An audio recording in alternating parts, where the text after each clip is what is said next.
예수 제자교회 온라인 예배를 시작하겠습니다. 성경 말씀 봉독인데요. 출애굽기 15장 22절로 27절까지 말씀 봉독하도록 하겠습니다.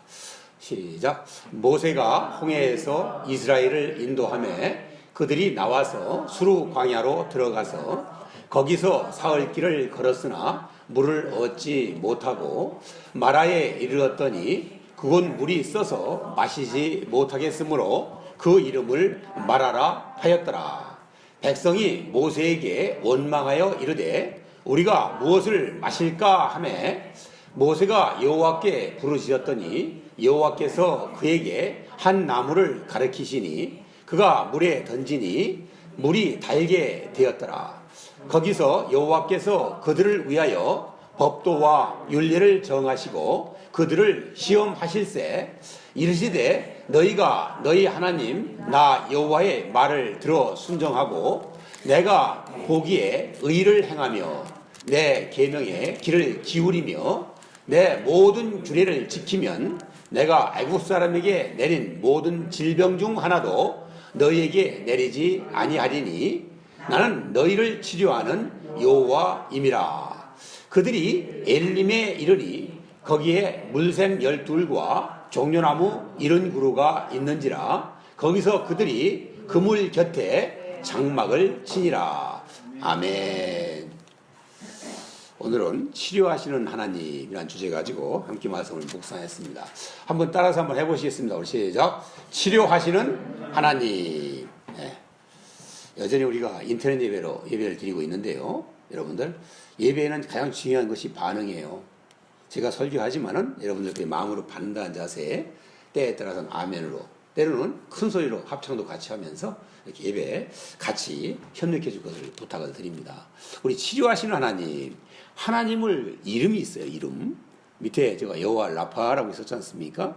하나님의 이름을 보면은요, 우리 인간들도 마찬가지예요. 이름을 대면은 어떤 그 사람의 인격이 떠오릅니다.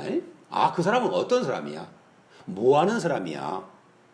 그 사람은 대중에 많은 사람들이 평가는 어떤 사람이야? 다 떠오르죠? 그래서 인격의 대명사가 이름이에요. 이름값을 해야 된다는 말을 많이 하지 않습니까? 우리 어렸을 때부터 클 적에 그 어른들로부터 많이 들었던 말 중에 하나가 이름값을 해야 된다. 이름을 명명하고 장명할 때도요. 그래서 어르신들이 그만큼 고민하면서 때로는 비용을 들이면서 좋은 이름을 지으려고 애를 썼던 것 중에 하나가 이름을 지는 일이었습니다. 하나님 이름에 오늘 그 중에 하나가 치료하시는 하나님, 여호와 라파입니다. 원어로서는 여호와 라파. 하나님은 어떤 분이시냐? 고치시는 분이세요. 고치시는 분. 그래서 우리는 제가 이런 멘트를 가끔 쓰죠. 어떤 여건 속에서도 그 하나님이 최상의 상태로 만들어 주셨는데 우리가 잘못 삶으로 말미암아 망가뜨려져요. 때로는 질병으로 오죠. 건강의 연약함으로 오죠. 관계의 악화로 오죠. 여러 가지 것이 무너지는 모습들을 보게 되는데요. 그 원점으로 회복의 프로그램을 쉬지 않고 돌리시는 분이 하나님이시다. 그 표현이 바로 여호와 라파예요. 그래서 하나님이 최초에 만드셨던 그 장면이 하나님의 형상을 닮은 가장 최상치의 아름다운 모습이라는 거예요. 그 모습으로 돌아가도록 우리는 고치시는 하나님의 이름이 오늘 본문의 말씀으로 우리의 제시가 되어 있습니다. 어거스틴의 말씀을 묵상하다가 오늘 참 귀한 내용 한 줄을 이렇게 따왔습니다. 우리 같이 한번 읽어보겠습니다. 시작. 고통은 동일하나 고통을 당하는 사람은 동일하지 않다. 모든 사람이 무슨 고통을 당하느냐가 문제가 아니라 어떻게 당하느냐가 문제다. 똑같은 미풍이 불지만 오물은 더러운 냄새를 풍기고 거룩한 기름은 향기로운 냄새를 풍긴다. 아멘입니까? 저절로 아멘이 나오죠. 같은 바람이 분다니까요. 오물은요 어쩔 수 없이 자기가 품고 있는 것이 정말 악취 아닙니까? 악취? 쓰레기 냄새? 정말 그 냄새를 풍길 수뿐이 없잖아요. 그렇지만은 그 뭐 기름병은요 건드리면 건드릴수록 더 진하게 그 정말 고소한 먹음직한 정말 식욕을 돋구는 그런 향기를 뿜어내게 돼 있어요.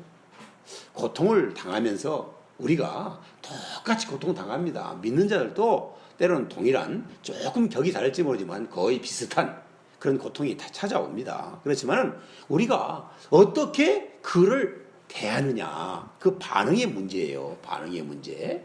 내가 예수 그리스도를 닮은 모습으로 살아가고 있다고 한다면 고난 중에도요 멋진 반응을 내보이면서 하나님의 살아계심을 증거할 수 있는 귀한 계기가 된다는 사실을 우리 꼭 깨달으시길 바랍니다. 오늘 말씀은 우리 세 가지이기 때문에 좀 빠른 속도로 진행을 시켜봐야 돼요. 그래서 세 가지를 보면서 말하라는 것은 결국은 이 내용 뒤에도 말씀을 풀겠습니다만은 우리가 원치 않는 상황을 만나는 게 말아예요. 물이 써서 마실 수가 없다. 마시면 죽는다. 그런 정말 참 굉장히 악화된 상황 가운데 우리는 마라를 만났다. 문제를 만났다. 라는 표현으로 쓰고 있는데요. 그런 상황 가운데서 우리가 어떻게 해야 그 문제를 영적인 방법으로 해결해 나갈 수가 있냐는 거예요. 누구도 마라를 만나지 않고 살아갈 수 있는 사람은 한 사람도 없어요. 외일 수 있는 사람은 한 사람도 없다는 전제를 가지고 여기 계신 모든 분들이 또 인터넷으로 예배드리는 모든 분들이 마라를 만났을 뿐이 없고 마라를 만났을 때는 영적인 방법, 하나님이 가르쳐 주시는 방법을 통하여서 그 마라를 극복하는 은혜가 있으시기를 주의 이름으로 축원을 드립니다. 1번 두 줄 한번 같이 한번 읽어봅니다. 시작. 마라를 만났을 때 원망하지 말아야 합니다. 아멘이죠? 원망을 통해서요 문제가 해결된다라면은 하루 종일 원망해도 돼요. 원망해도 되는 게 아니라 원망해야 돼요. 그런데 원망이라는 자체부터는 나중에 방문 말씀을 잘하면 여러분들도 꼭 묵상하시면서 한 차례 정도의 예배를 더 드릴 수 있으라고 인터넷으로 동영상을 띄워드리는 거예요. 잘 보세요. 본문의 말씀을 보면요 원망은 지도자 모세에게 했지만은 하나님은 나에게 한 것이다.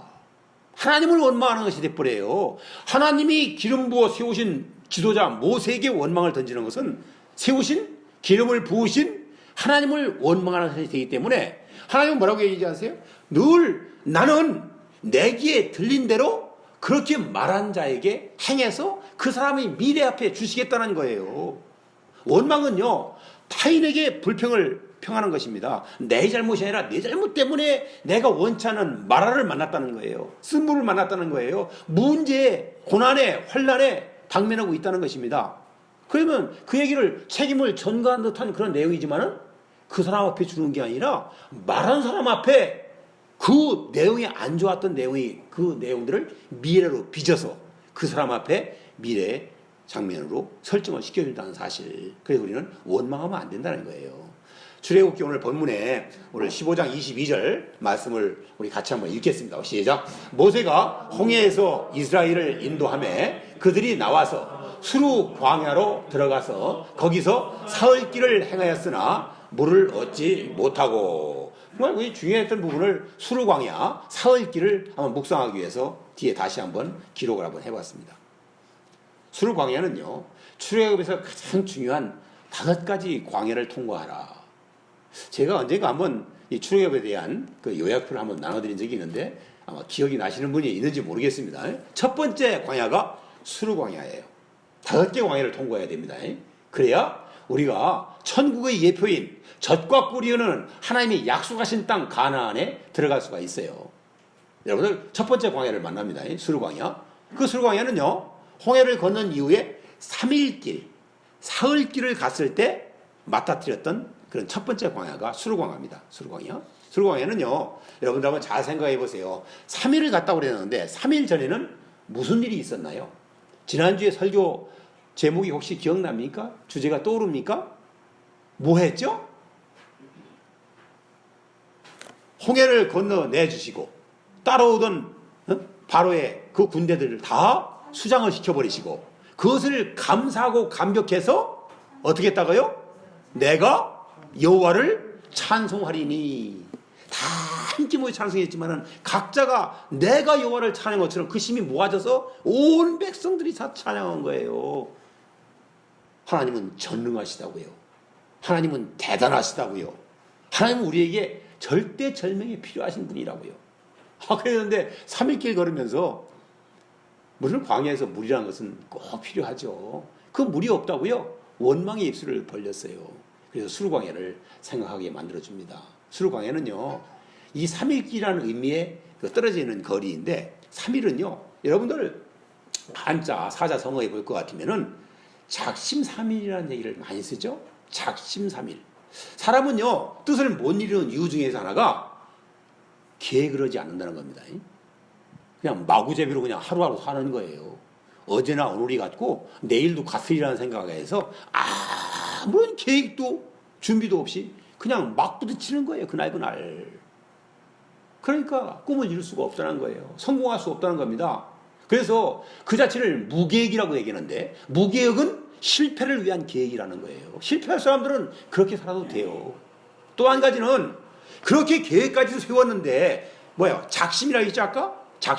작심까지는 했어요. 작심을 했고 어떤 결단을 내렸는데 인간들에게 주어지는 육체의 한계가 3일이에요. 3일.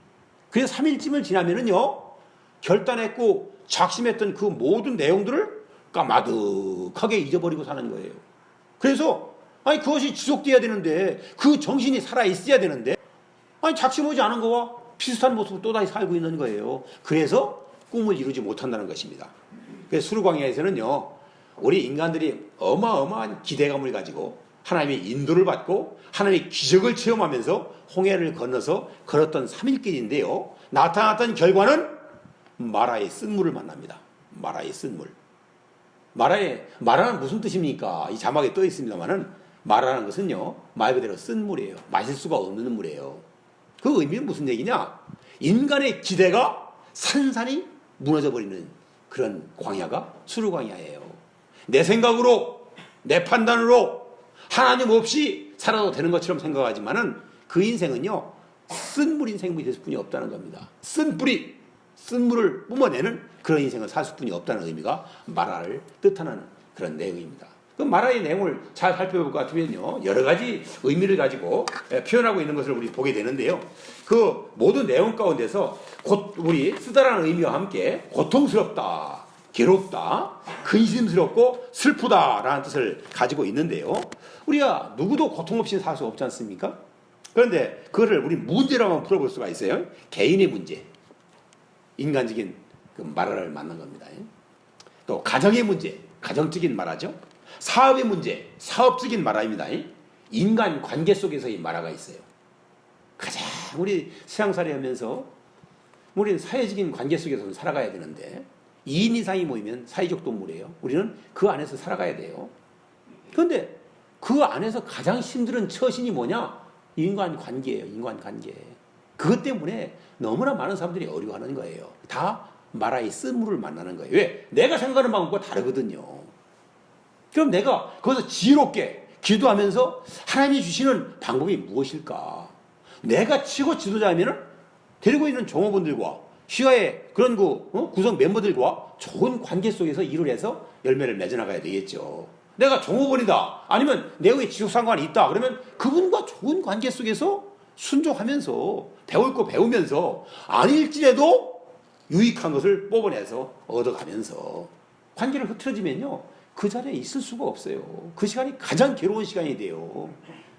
우리 오히려 가족들보다도요, 더 많은 시간 속에서 보내야 되는 것이 직장 속의 일터에서, 세상 관계 속에서 만나는 시간이 더 길어요. 그게 괴로워져 보세요. 마라를 만나고 마라가 해결되지 않고 지속돼 보세요. 결국은 포기해야 돼요. 인생이 정말 아름답지 못한 모습을 보게 됩니다. 인간 개인의 심령 속에 마라가 있다고 그랬어요. 심령 속에 마라. 그 마라의 내용들을 볼 것 같으면 우리 유인물에도 잘 나가 있어요. 미움이라든지 원한, 절망, 좌절, 열등의식, 이런 것들로 해서 다가오는 쓴물을 뿜는 고통을 나도 느끼고 이웃에게도, 만나는 타인에게도 줄 수뿐이 없는, 그것이 바로 마라를 의미하는 내용이라는 사실을 우리는 알게 됩니다. 그러면 마라를 극복해야 될 텐데, 극복하기 위한 영적인 방법 오늘 같이 한번 알아보도록 하겠습니다. 영적인 방법은 하나님이 주시고 하나님이 가장 기뻐하시는 방법을 얘기하는 거예요. 그 방법을 동원해야 근원적인 문제가 해결되는 거예요. 임기방편으로 내 생각대로 내 경험대로 해결한다면 그건 미봉책이라고 그래요. 당장은 해결되는 것 같은데 다시 불 커져서 그 문제 때문에 마라를 만나야 되는 그런 상황이 설정된다는 것을 우리는 꼭 깨달아야 됩니다. 자, 우리 첫 번째 교훈은요, 피하지 말고, 마라를 만났을 때는 피하지 말라는 겁니다. 피하지 말고 무엇으로 받아들이라. 한번 생각해 보세요. 첫 번째 퀴즈 질문이 나갔어요. 자, 우리 힌트를 주는데요.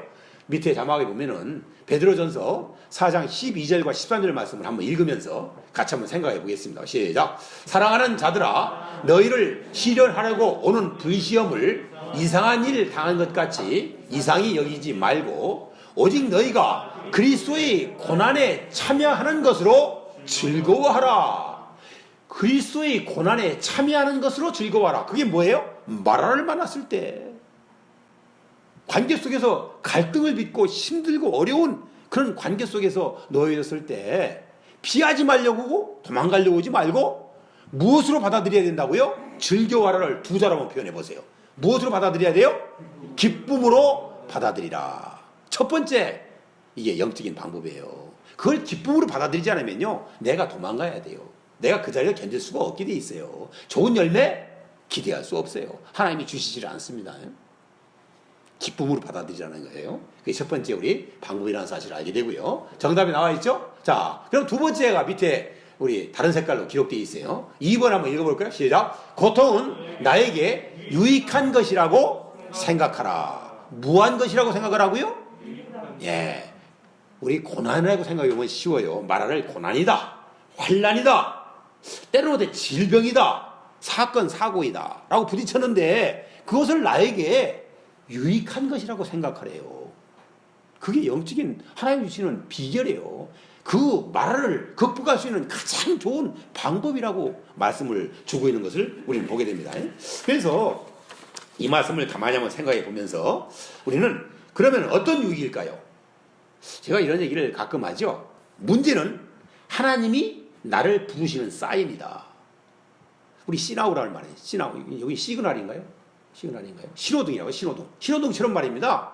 나를 딱 어떤 불빛을 비춰주면서 액션을 취할 수 있도록 하나님이 그렇게 나를 부으시는 사인이라는 것이 문제예요. 어려움이 오면은요, 하나님이 나를 부으시는 거예요. 쓴물은요, 만들어지기 전에 하나님을 잊고 사는 자들에게 주어지는 하나님의 사인이에요. 야, 나 이제 하나님 얘기입니다. 나 잊어버리고 내 마음대로 살려는 문제에서 쓴물이 생긴 거야. 쓴물이 생기면은 먼저 하나님을 찾으라는 겁니다. 그래야 그 문제가 근본적으로 해결된다는 것입니다. 그래서 우리는 유익 첫 번째는요, 잃어버리고 살았던 하나님을 다시 생각하게 만들어주는 거예요. 우리 다윗은요, 이런 고백을 하는 것을 보게 됩니다. 다윗은요, 고난당한 것이 내게 유익이라 이로 인하여 내가 주의 율례를 배우게 되었느니라. 율례를 잊어버리고 살아요. 법도를 잊어버리고 살아요. 어떻게 사는 것이 가장 옳다라고 분명히 인생의 GPS로, 인생의 마뉴얼로 우리에게 성경을 주셨는데 그거를 까마득하게 잊어버리고 세상에 취해서 자기 마음대로 살다가 마라를 만나는 거예요.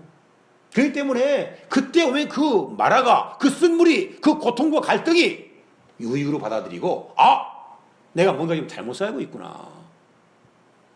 내 방법 가지고 내 중심으로 내 유익을 추구하면서 살고 있구나. 이웃을 배려하지 않았구나. 하나님을 잊어버렸구나. 그걸 깨달은다면요, 질병은요, 결코 우리에게 손해가 아니에요. 큰 것을 잊어버릴 뻔했던 것을 다시 기억해서 찾을 수 있는 계기를 삼아주기 때문에 유익한 것이다. 출애굽기에서도요, 우리 벌써 이미 지났습니다마는 우리 광야가 바로 마라예요. 인생 광야. 광야를 살아가게 하시고 광야 40년의 길을 걷게 했던 하나님의 숨은 섭리가 뭐였습니까? 낮아지고 겸손해지게 하기 위해서 그래요. 낮아지고 겸손해지게. 사람이요, 만사형통 다 좋아하는데요, 잘 되면은요, 많은 사람들이 거의 예외 없이 다 교만해져요. 사람들이요. 그럼 그게 축복이 될 수 없지 않습니까? 잘 되는 것 같은데 인간으로는요, 세상으로부터 다 미움을 받아요. 미움을 받아요. 많은 사람들에서 잘 될 때 조심해야 돼요. 잘 될 때. 그래서 우리는 낮아지고 겸손하기 위해서 이런 우리 마라를 만나서 다시 한번 우리가 그것을 다시 한번 이게 겸비해서 갖출 수 있게 하기 위해서 주시는 것이다. 마지막으로 묵상한 것은요, 로마서 5장 3절과 4절에 주시는 말씀이에요. 주시는 말씀은요, 간단해요. 환난은 인내를 이루며 인난은 연단을 이루고 연단은 소망을 이루게 함이니라. 이렇게 말씀 나오면서 결국은요, 이 환난이 오늘에 나타나는 마라인데요, 마라는 마지막으로 말하는 게 소망이에요. 천국의 소망을 바라보게 만드는 거예요. 이 땅에서 먹고 살만하고 정말 뭔가 좀 되는 것 같으면요, 이 땅에서 천년 만년 살 것처럼 이 땅만을 위해서 살아가요. 우리를 영원히 살기로 작정하고 우리를 부르시는, 우리의 본향 되시는 천국을 따뜻하게 잊어버리고 산다는 얘기입니다. 힘들고 어려우면은 다시 기도하면서 그 천국, 그 소망, 그거를 다시 한번 정리할 수 있는 유익을 우리에게 주신다. 그것 때문에 우리가 마라가 극복하는 영적인 방법은 마라가 왔을 때 하나님 감사합니다. 이번 기회에 나를 한번 다시 만져가겠습니다. 고쳐나가겠습니다. 하나님 방법을 붙잡겠습니다. 그런 결단이 있으시기를 주의 이름으로 축원을 드립니다. 우리 세 번째 한번 마지막으로 3번 한번 읽어볼까요? 시작. 참고 견디며 포기하지 말라. 아까 얘기했죠. 작심삼일.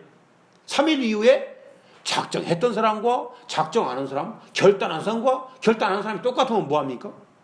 딱 붙잡아야죠. 그래서 제가 그 의미는 물론 아니죠. 적자 생존이라는 말을 우스갯스럽게 그 말을 쓰고 있어요. 물론 적자 생존의 의미는 따로 있지 않습니까? 그렇지만 적자가 뭐예요? 기록하는 자예요. 기록하는 자가 마지막까지 살아남고 이긴다는 겁니다. 그래서 우리가 뭔가를 결단하고요, 내 꿈을 가지면요, 우리 반주야 우재 청년도 마찬가지고, 우리 지수도 또 우리 형제는 우리 우영이 우리 청년도 열심히 지금 살고 있어요. 꿈과 비전을 한번 써가지고요, 내가 잘 보이는 공간 앞에 딱 기록해서 적어 놓으라는 겁니다. 3년짜리, 5년짜리, 10년짜리 정도의 목표를 딱 걸어놓고, 공동체에 아직 내 가정 가지고 있지 않을 것 같으면은, 부모의 가정이 있을 것 같으면 잘 보이는 부분에 걸어놓고. 우리는 정말 우리는 참고 견디며 포기하지 않으면은 하나님께서요, 지금까지 했던 모든 좋은 것들을 우리에게 주셔서 마라가 주는 유익을 누릴 수 있는 삶을 살아갈 수 있을 줄 믿습니다. 자, 우리 한번 두 번째 주시는 마라가 주는 교훈입니다. 사실 그 말씀 두 줄 같이 한번 읽어봅니다. 시작. 어리석은 자들이 원망할 때 지도자는 기도해야 합니다. 지도자는 무엇 해야 돼요? 기도해야 돼요. 오늘도요, 백성들이 원망합니다. 뒤에는요, 돌로 쳐 죽이려고 그래요. 모세 앞에. 그 어려운 상황이 막 분출돼가지고요, 우락부락한 상황들입니다. 힘들고 어려워요. 그런데 지도자는 어떻게 해요? 그 원망하고 불평하는 백성을 상대하지 않아요. 하나님을 상대하는 거예요. 하나님과 대화하는 거예요. 하나님께 부르짖는 거예요. 하나님을 찾는 거예요. 하나님께 도움을 요청하는 것입니다. 그게 기도 아닙니까? 기도하는 인생이 지도자예요. 그래서 지도자는 기도해야 돼요. 내가 지도자입니까? 여러분들 잘 생각해 보세요. 일이 생기면은 마라를 만나기 이전도 마찬가지예요. 일생의 삶을 살면서 하루가 시작되는 기상시간과 잠자리에 누웠을 때 여러분들 기도로 마무리하고 시작합니까? 잘 생각해 보세요. 내가 기도를 짬짬이, 정말 시마다 때마다 특별한 일일 때는 더더욱 더 기도에 힘을 쓰고 있는지, 그렇다면 그 사람은 지도자가 이미 된 것이고요, 지도자가 될 수 있는 자질이 하나님으로부터 너는 분명히 잘 될 거야, 하나님의 칭찬이 와요. 벌써 그런 인생을 살게 돼 있어요. 하나님으로부터 잘 됐다고 칭찬받는 사람은요, 주위에 있는 사람을 신경 쓰지 않아도 될 만큼 다 사람들로부터 인정이 따라오게 돼 있어요. 먼저가 하나님이에요. 하나님부터 인정을 받아야 되는 거예요. 자, 그래서 누가 원망하나? 라는 질문을 던지고요, 답을 찾기 위해서 잠언서 19장 3절 말씀을 같이 한번 읽어봅니다. 시작. 사람이 미련함으로 자기 길을 굽게 하고 마음으로 여호와를 원망하느니라. 마음으로 여호와를 원망하는데요, 그게 뭐라고요? 사람이 무엇함으로? 미련함으로. 미련한 인생이 하나님을 무시한다니까요. 하나님의 신적 지식도 없을 뿐만 아니라 알려고도 않고요, 알아도 행하려고 안 해요. 자기 방법이 최고인 줄 알아요. 그렇게 살아요. 그렇게. 그러니까 원망하는 인생이 되는 거예요. 자, 그래서 원망의 문제를 뒤로 한번 풀어봅니다. 원망하면 어떻게 됩니까? 여러분들 유인물을 꼭 한번 보세요. 동영상도 보셔야 되지만 유인물도 보시면은 여기 보면은 내용들이 자세히 나와 있어요. 원망했을 때는 어떤 일들이 생겼고, 또 3번에서는 순종했을 때는 어떤 풍성한 열매들을 약속하고 계시는가, 하나님의 자세한 얘기들이 유인물에도 기록이 되어 있는데요, 그 말은 유인물을 대신하고요, 여기 한번 영상에 떠 있는 말씀 행복과 불행을 한번 두 가지 측면으로 우리 한번 원망했을 때 답을 한번 찾아보도록 하겠습니다. 같이 한번 읽어볼까요? 시작. 행복은 감사의 나무에 피는 꽃이고 불행은 원망과 불평의 나무에 나는 독버섯과 같습니다. 그러면 원망과 불평하면은 어떤 인생이 된다는 거예요? 행복한 인생이 됩니까? 아니죠. 어떤 인생? 행복하지 못한 불행한 인생이 된다니까요. 불행한 인생, 독버섯 같은 인생. 독버섯은 생긴 건 아름다울지는 몰라요. 때로는요. 먹으면 죽어요. 생명을 위험하게 만들어버리는 그런 일들이 생겨난다는 것입니다. 그것이 바로 원망이라는 사실, 독버섯과 같은 것이다. 그래서 우리 원망하면은요, 불행한 인생을 자초하는 것이다. 불행은 남이 주는 거 아니에요. 내가 만난 마라에 대한 그 반응을 잘못했고요. 또 내가 원망과 불평으로 말미암아 내 스스로가 독버섯이 되어 있기 때문에 벌써 불행해진 인생이 된 것이다 라고 하나님은 그렇게 진단하고 계신 것을 보게 됩니다. 25절 말씀, 우리 네 줄의 말씀을 같이 한번 읽어보겠습니다. 시작. 모세가 여호와께 부르짖었더니 여호와께서 그에게 한 나무를 지시하시니 그가 물에 던짐에 물이 달아졌더라. 놀라운 우리 모세, 백성들이 그 정말 엄청난 원망과 불평의 소리를 들으면서 여기 보세요. 여호와께 부르짖었더니 기도했다고 그랬지 않습니까? 정말 최고의 지도자다운 그런 모습이 나타났죠. 그러니까 여호와께서 보세요. 그에게 한 나무를 지시해 주시고 그 나무를 가지를 물에 던지라고 다 응답을 주신 거예요. 그랬더니 어떻게 했어요? 물이 달아졌어요. 먹을 수 있는 물, 단물이 된 거예요. 몸에 유익하고 좋은 물. 정말 치료가 된 거 아닙니까? 치료하시는 하나님이세요. 그래서 여기서 나온 말씀이에요. 이 말씀이에요. 그래서 우리는 밑에 우리 세 줄을 가로를 비우고 한번 읽고 한번 채워보겠습니다. 시작. 백성들은 원망할 때 모세는 여호와께 부르짖어 기도했고 하나님께서는 무엇해 주셨습니다. 무엇해 주신 거예요? 응답해 주시는 거죠. 응답해 주시는 거예요. 그럼 응답은 언제 주시는 거예요? 기도할 때. 하나님의 응답을 받는 것이 체험신앙이에요. 가장 중요한 신앙 중에 하나가 체험신앙인데 기도하지 않으면은 체험신앙이 없어요. 그냥 지식적인 신앙이에요. 지식적인 신앙은 얘기했죠? 머리에 차가지고요 입까지만 내려와요. 말로만 다 해버려요. 말로 뭐해요? 남을 정죄해요. 남을 판단합니다. 남에게 원망합니다. 남에게 불평합니다. 그런 신앙 가지고서는 하나님을 기쁘시할 수가 없겠죠? 우리 한번 응답은 답이 나왔고요. 시편 34편 6절 말씀 같이 한번 읽어볼까요? 시작. 이 권고한 자가 부르짖음에 여호와께서 들으시고 그 모든 환난에서 구원하셨도다 라고 이렇게 말씀이 나오는 것을 보게 됩니다. 이 말씀을 보면서 우리는 기도할 것이냐 원망할 것이냐 한번 생각해 보세요. 나는 기도를 해야 될 것이냐? 내가 다 앞으로도 지금도 문제를 많았을 때 의도하지 않아도 스스로 나왔던 원망과 불평의 그 소리를 계속할 것인가? 어떤 것을 선택하시겠습니까? 기도하시겠습니까? 원망하시겠습니까? 네, 기도하시기를 바랍니다. 우리 모세와 같이 우리도 똑같이 지도자로 부름을 받은 자들입니다. 우리 기도하면서 하나님의 음성을 듣고 들리는 음성대로 행함으로 말미암아서 마라의 모든 쓴물의 인생을 청산하고 단물을 마시는 정말 누구에게도 환영받는 그런 인생의 삶을 살아가시기를 주의 이름으로 축원을 드립니다. 우리 마지막 세 번째 말씀을 같이 한번 보도록 하겠습니다. 자, 가로를 비우고 한번 읽어봅니다. 두 줄을 읽습니다. 시작. 무엇하면 치료와 엘림의 축복을 누리게 해주신다. 그래서 우리 그것도 답을 찾기 위한 우리 본문을 찾다가 본문의 25절과 26절 말씀 한번 같이 한번 읽어보겠습니다. 시작. 너희가 너의 하나님 나 여호와의 말을 청종하고 나의 보기에 의를 행하며 내 모든 규례를 지키면 내가 애굽에 내린 모든 질병의 하나도 너희에게 내리지 아니하리니 나는 너희를 치료하는 여호와임이니라. 아멘입니까? 네, 아멘이죠. 그런데 가로에 해당되는 말은요, 제가 밑줄을 쳐놨어요. 다시 한번 읽어볼까요? 나 여호와의 말을 청종하고 나보기에 의를 행하며 내 모든 규례를 지키면 너희를 치료하는 하나님으로서 너희를 대해주겠다는 겁니다. 그 하나님 만나면 우린 말하는 이미 해결된 거예요. 질병의 문제도 해결된 거예요. 인간의 갈등의 문제도 다 해결된 겁니다. 무엇하면 두 자로 순종이죠. 순종 표현을 저렇게 길게 설명을 해놓은 거예요. 순종하면 순종이 최대의 복입니다.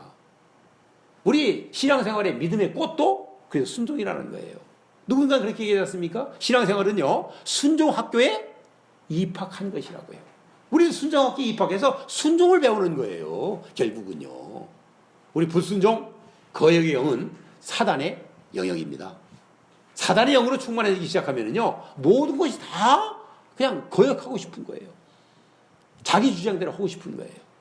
자기를 부인하고 자기 몫의 십자가를 지고 주님을 따라가는 작은 예수 제자가 돼야 될 텐데, 그것을 마다하고 자기 길을 걸어가고 자기 주장을 세게 하는 그런 인생을 살아가면서 불순종의 길을 걷는 것을 보게 됩니다. 우리 순종의 답을 넣었고요. 우리 한번 열왕기하에 5장 14절에 나올 말씀인데요. 나아만 장군의 이야기를 제가 길게 설명할 수가 없어서 가로를 비고 읽고 채우면서 정리를 한번 해보겠습니다. 시작. 여단 강물이 효염이 있는 것이 아니라 말씀에 무엇했기 때문에 고침을 받게 되었다. 연단과 시련이 끝나면 하나님께서 풍족한 축복을 주십니다. 말씀에 무엇했기 때문에 나만 장군이 그 정말 죽을 수밖에 없었던 그 시대에 그 병에서 치료를 받았습니까? 무엇했기 때문에? 순종이라 했습니다. 순종이 제사보다 낫다라고 말씀하시죠. 제사는 오늘날의 예배 아닙니까? 예배를 몇 번을 더 드리는 것보다도 순종 한 번 하는 것이 더 낫다는 거예요. 그것으로 말미암아서 하나님이 모든 것을 다 풀어주신다는 거예요. 쓴 물을 단물로 바꿔주신다는 거예요. 그 말씀을 지금 하고 있는 것을 우리 보게 됩니다. 우리 마지막 장면까지 떴습니다. 27절 말씀. 우리 순종했을 때 물론 내가 너를 치유하는 하나님으로서 너를 만나주겠다라고 얘기했으니까 문제가 해결됐죠? 해결되는데 그거로 끝나지 않아요. 어마어마한 축복을 누릴 수 있는 삶을 설정을 시켜주시고 그곳에 다다르게 이르게 만들어주십니다. 같이 한번 읽어보겠습니다. 시작. 그들이 엘렘에 이르니 거기 물샘 12과 종려 70주가 있는지라. 물샘 12, 또 그리고 종려나무 70주.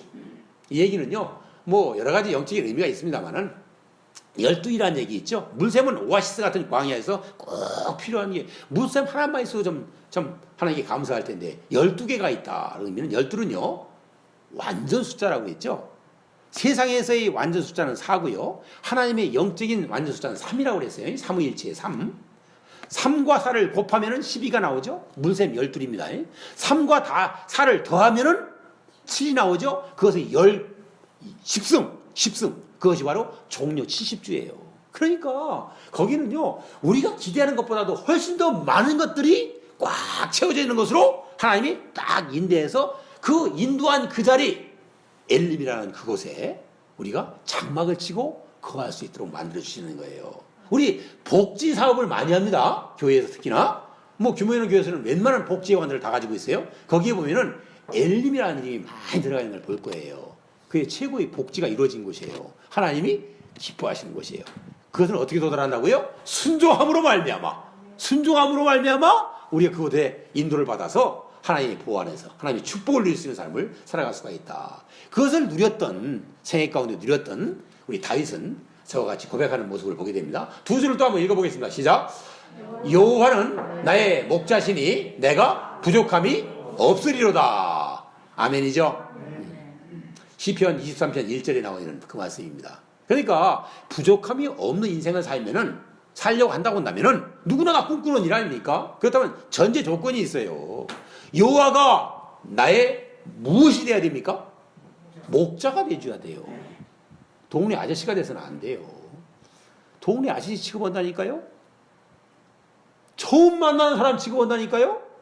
아는데도 모른 척은 지나쳐버리고 싶은 그런 사람 취급을 해요. 하나님을 상대하면서 나의 목자가 돼줘야 됩니다. 나의 왕이 돼야 돼요. 나의 인도자가 돼줘야 돼요. 그런 고백이 내 입술에 나올 때 내 자신이 조금도 부족함이 없는 엘림에서의 물샘 12과 종려나무 70주가 있는 곳에서 정말 그 오아시스 같은 곳에서 머무를 수 있는 인생을 살게 해주신다라는 그런 고백이 담겨있는 그런 시라는 것을 알게 됩니다. 우리 마지막으로 세 줄 한번 읽어보겠습니다. 시작. 고난 당할 때 불평하지 말고 기도하며 말씀대로 순종의 삶을 사시기를 주의 이름으로 축원을 드립니다. 이제는 주 예수 그리스도의 은혜와 하나님의 사랑과 성령의 교통하심이 주일 예배에 참석하여 치료하시는 하나님이라는 하나님의 음성을 듣고 마라를 만났을 때 원망하지 않을 것과 어리석은 자들이 원망할 때 기도할 것과 순종함으로 말미암아 치료와 엘림의 축복을 누릴 것을 결단하는 모든 성도님들과 저들의 가정과 한 주간의 삶 위에 지금으로부터 영원토록 함께 계실지어다. 아멘.